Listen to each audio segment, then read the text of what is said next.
Welcome to the Women Tech Council Student Innovator Mentorship Podcast Series. I'm Sarah Jones. And I'm Sydney Tetro, and we are co-hosts of this show. This show provides conversations with women mentors who came through STEM pathways and launched successful STEM careers.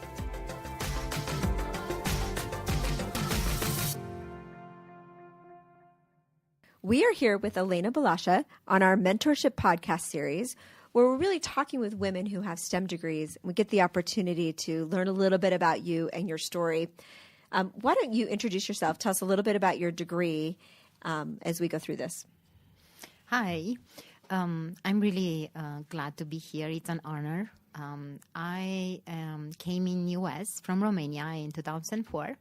I have a mechanical engineering degree, a bachelor as a mechanical engineering degree, and then I have an MBA in technology management from Westminster College, from where I graduated this May. I work today as a senior project manager for new product introductions at Stryker, neurovascular. And I think the fact that I have a mechanical engineering degree, it helped me to be where I am today and have opportunities that majority of the people will not be able to get.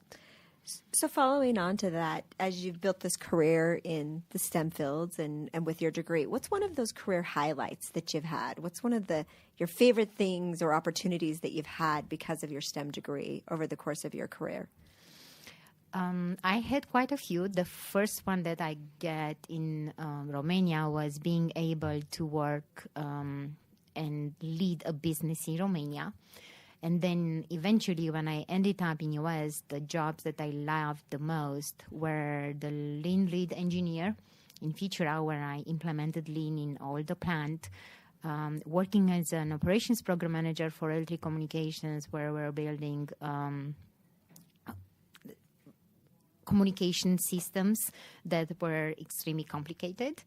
And then being in the job I am today and working for new product introductions. And they are all a result of being having an engineering degree and being able to understand technology as well as make decisions and manage. So as you've had these great career highlights and kind of navigated through them, what are some of the challenges that you've found that you had to overcome as you've been navigating that and, you know, and developing a successful career? I think if I look in the past, being a woman in technology is challenging for anyone. First of all, we are very few, maybe 10, 15%. And this started with being a student in college. And this happened in Romania as well in US. Then second, when you go to work, most of the time I will be the single female in the room. And the majority will be directors, VPs, presidents, which can be really challenging and as well kind of frightening because you don't have somebody else like you are in the room. However, I use the fear of being alone or not having somebody like me to fuel that energy to achieve what I wanted and do what I wanted. So I transform it in a positive energy instead of being paralyzed. Which is a really important thing. I think fear paralyzes a lot of us in stopping us from going forward along the way.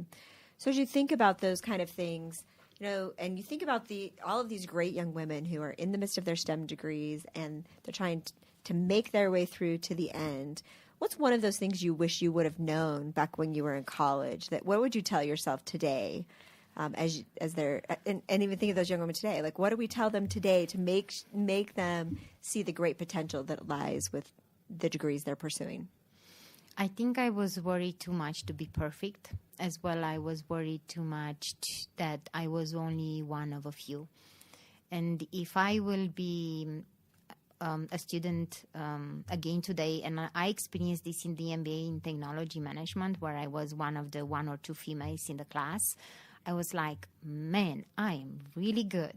Here I am, and in the class, and I see all these guys with degrees in biology, biotechnology, mechanical engineering degree, and I'm an immigrant from Romania. Good for you. So I learned that being one of the few, it tells you that you are special, that you can achieve things that majority of the people cannot. I think that's really great advice. We need that belief in ourselves, even when things are really hard, that we can actually make that, and that we have something to contribute with the talents that we bring to the table. Go back just as kind of one summary. What's your advice on the fear side of it? So what are those one or two things that you do when you are in a situation where you're not sure how to handle it, but you want to get through it? I would say that I'm a fearful person. I worry a lot. I think that what I learned, because I see positive things in everything that happens in life. Everything is an experience. It's a lesson that you learn and you grow from it.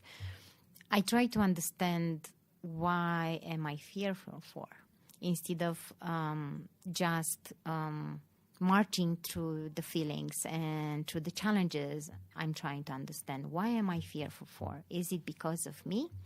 Is it my perception about what's going around me? Is that indeed the reality, or am I having all kind of thoughts that I should not have it? And then while I understand that fear, I make a plan. And then I start making it happen. And you just go for it, which is great. It's just, it is that plan and that movement into action that really overcomes that fear. You just have such a fascinating story, because you've had to navigate not just the complexities of STEM, but also moving to a new country. And I think that's a really great highlight of the ability you've had to have success, have opportunities that are not possible without STEM. And then when faced with fear, like we all get faced with, the tools to overcome. We really appreciate you participating on our mentorship podcast series today. Thank you for coming. Thank you so much, Cindy. I appreciate being here, and I wish everyone lots of success. Don't be afraid of anything. Go for it. Thanks for listening to the Women Tech Council Student Innovators Mentorship podcast series. Go to www.womentechcouncil.org for more info, and subscribe to our iTunes channel for access to our ongoing series.